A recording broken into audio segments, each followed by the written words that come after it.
Hello,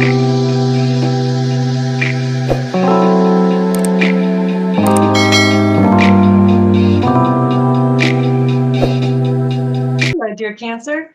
I'm Jamie Dawn, your evolutionary revolutionary astrologer, bringing you your monthly June 2021 horoscope. And this is for Cancer sun, rising, or moon sign. And the way that I offer the houses is based on the sign on the ascendant, just for those of you who want to understand why I'm pointing to a particular house for you. Remember, this is a generalized reading, so very often it is more personal when you sit down with someone like myself or another astrologer to kind of look at your natal chart.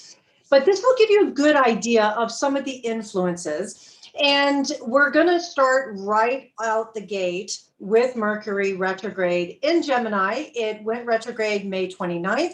We're coming off of a full moon eclipse in Sagittarius. That was on the 26th of May. We're still feeling the effects of it.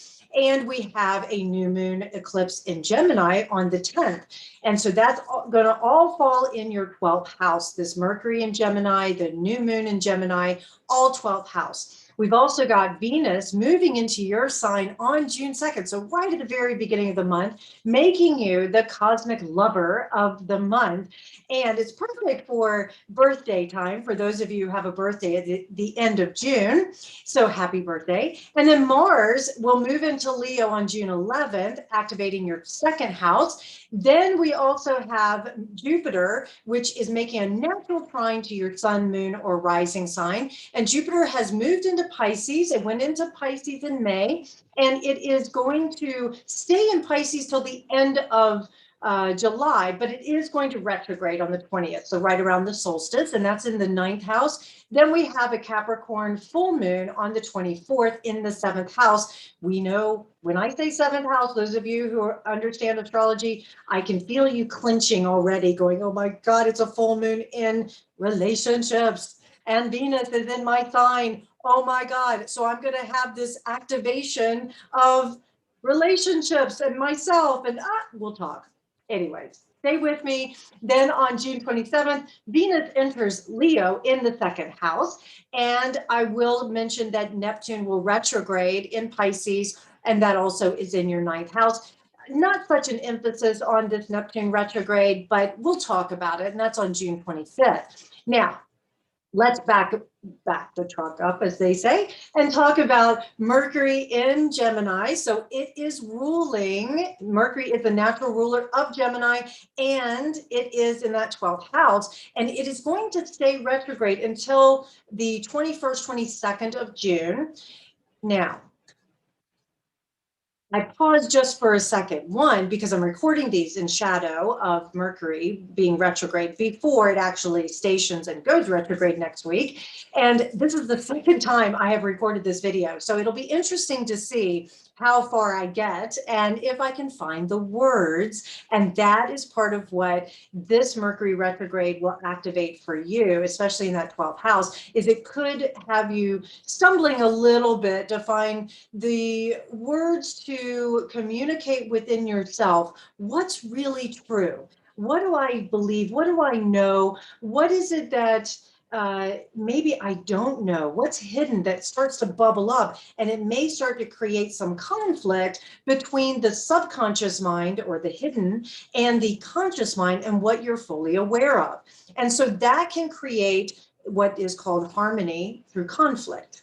And so there's probably going to be a lot of internal dialogue that happens, and you're going to need time to retreat. You're going to need time to pull yourself back and have some quiet space. You may also find that there's a real activation of grief or sorrow that shows up with this 12th house activation. I realize that that's not the funnest thing in the world to deal with. However, it's important that we move through the pain of the past, or we move through the emotions that show up. And if anybody feels emotions, Cancer, I know you do. And so what you may need is time to withdraw so that you can allow yourself to emote. And remember, emotions are just energy in motion. And with the Gemini new moon being an eclipse, it will probably feel really intense. And so it's important that even if you need to withdraw, maybe pull the covers over your head and stay in bed for the day, that find your support system. 12th house has a lot to do with mental health. And so it'd be good if you have a mental health practitioner, a coach, an astrologer, somebody that you feel safe, that you trust, that you can emote and process and maybe just be held. Because the one thing about grief and sorrow is very often we just need to feel it. We don't need somebody to take it away from us. And what can get replaced, because remember it's a new moon, could be this new version of yourself, this new belief system, this new way of embracing the world. Because, as I mentioned, Venus enters Cancer, your sign, on June 2nd in the first house, making you beautiful and attractive, and people being really drawn to the way in which you nurture and protect them, as well as you may be a little more protective of yourself. And the way that you may want others to view you and how you show up is to be that nurturer. You may find that others are drawn to you and attracted to you, and you are going to have to be careful of codependency. But with all this activation in that 12th house, what you may find is that it does get revealed there's some codependent relationships in your life that you need to maybe let go of. And that's where that full moon in Capricorn at the end of the month can benefit you. We often feel the effects of full and new moons a few days before they actually happen. And so most likely the beginning of June will have you reevaluating and researching and redoing the relationships that you might have in your life. Maybe it's some decisions you made financially that have activated something inside of you that you need to release and let go of. And so all this energy just builds up for it. One other thing I will point out, some of you Cancers may be looking at ways in which to beautify or to creatively express yourself. Maybe there's cosmetic surgery, or maybe there is a new wardrobe that you're wanting to purchase. And that with Venus in your sign, you can easily attract that into your life, the resources that you need, or the people, the right, let's say, hairstylist, or the right surgeon that comes in and helps you to make this happen. Because also the other thing is we have Mars entering Leo, as I mentioned, on June 11th, and that's in your second house. So you may be driven to find ways in which to bring in more income so that you can, beautify yourself, so you can afford this, say, cosmetic surgery, or so that you can invest more in yourself. And also, I would say that with Mars in Leo in that second house, you may find that you're seen in your everyday life, in the values that you hold, you're seen as this leader. And that can help you shine when you're trying to, let's say you're looking for a new source of income. This can allow you to have some confidence that you'll get the job offer, that you'll be able to have the promotion that you're wanting. It also could be that there is a boss or a authority figure that may threaten your income. So do be aware of that. If that happens, I'm going to bring us back to a theme that is up for us, especially with the eclipses of Sagittarius and Gemini. Our words create worlds. So do be careful about what you're saying. Be careful about how you say it. I would say that very often we find that we can get stirred up really quickly to anger when words are spoken because we take them personally. And with this activation in your first house with Venus, there is a possibility that you could have some jealousy. Somebody at work is talking about what they're doing really well, and you could get overlooked. And then hopefully you can use the positive side of Mars to be able to shine and stand up and say, yes, and I deserve this as well. I deserve to sit at this table. I would also offer that some of you Cancers who may be working with, suffering from the imposter syndrome. That's some of that that 12th house activation that could happen, is that this could be a time where it really gets stirred up for you, where, you're invited to join a particular meeting, let's say, and you go, I don't know why I'm here. People are looking to me for answers, and I don't necessarily have them right now. Especially with Mercury and Gemini, it may be difficult for you to communicate what you're ultimately trying to say, or there could be some misunderstandings. And so then that could create self-doubt, which activates that imposter syndrome. So I give you this tool. If you suffer from this fear of doubt, or this moments where you're like, I don't know why I would be invited to do this, or why I deserve to sit here, please at night list your accomplishments, all of the things that you've done well, even if it's, I just got out of bed today, and then in the morning, read them. Because remember that you matter. Now, we have Jupiter retrograding in Pisces at the end of the month on the 20th, and it has been in Pisces since May 13th. Hopefully you received some sort of activation when Jupiter moved into Pisces, and it's trining, making a natural trine or harmonious aspect to your sun, moon, or rising sign. Well, with Jupiter retrograding in Pisces in that 9th house, it will probably activate more of this internal dialogue of, what do I believe? What gives me meaning?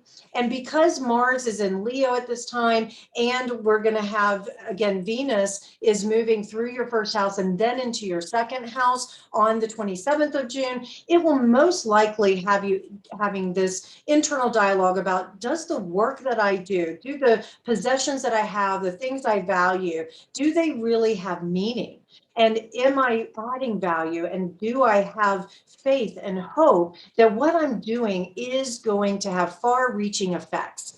And so you may be reevaluating some of your belief systems again, and some of your philosophies. They could be challenged as well, but I would venture to say that most likely this will strengthen your internal authority, or your internal belief system, that what you believe is important for you to be the best version of yourself.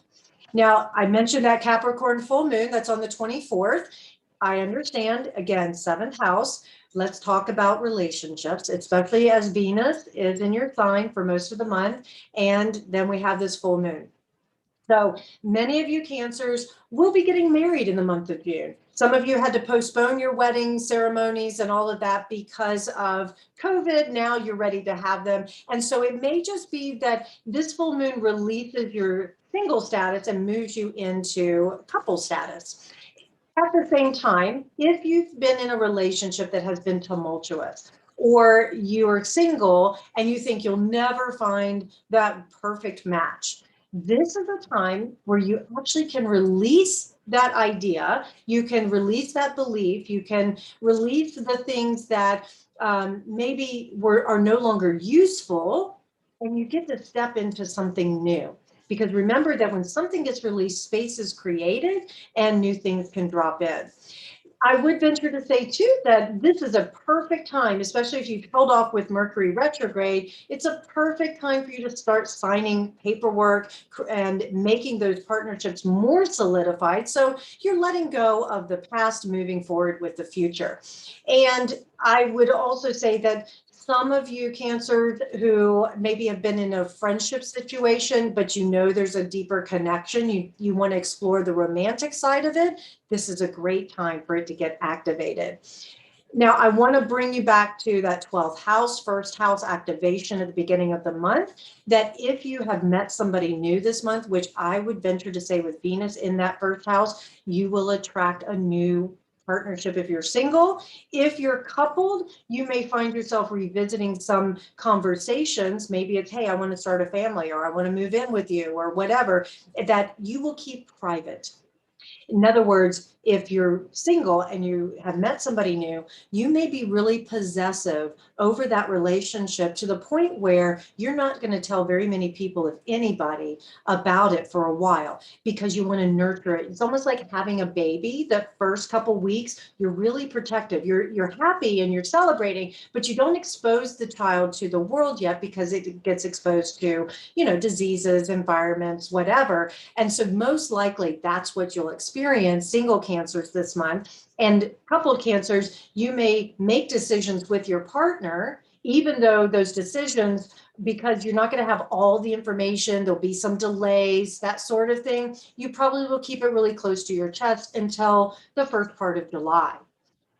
And Venus entering Leo on the 27th of June in that second house will activate more of this focus on finances, more focus on, yes, some partnership or relationship energy, but more so about possessions. You may find yourself wanting to rearrange your furniture, maybe paint your home, or maybe you're wanting to relocate, sell your home, and you've had delays at the beginning of the month. This is a great time to finally sell it, take that money and move it into a new home or a new place that you want to be.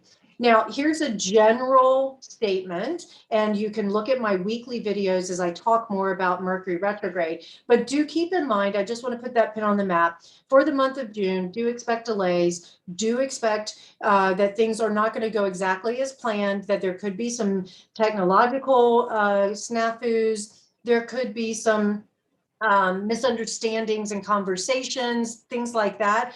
Please have a lot of patience and please allow yourself to have a good sense of humor that, you know, like I said, I've recorded this video twice now, and it's like, okay, here we go. Let's do this again, carving out that time and space to repeat things. So remember that when Mercury's retrograde, there's an RE thing that happens, and this can be a great time, especially another little pin on the map for you Cancers, if you need to research something for a long-term or ongoing situation.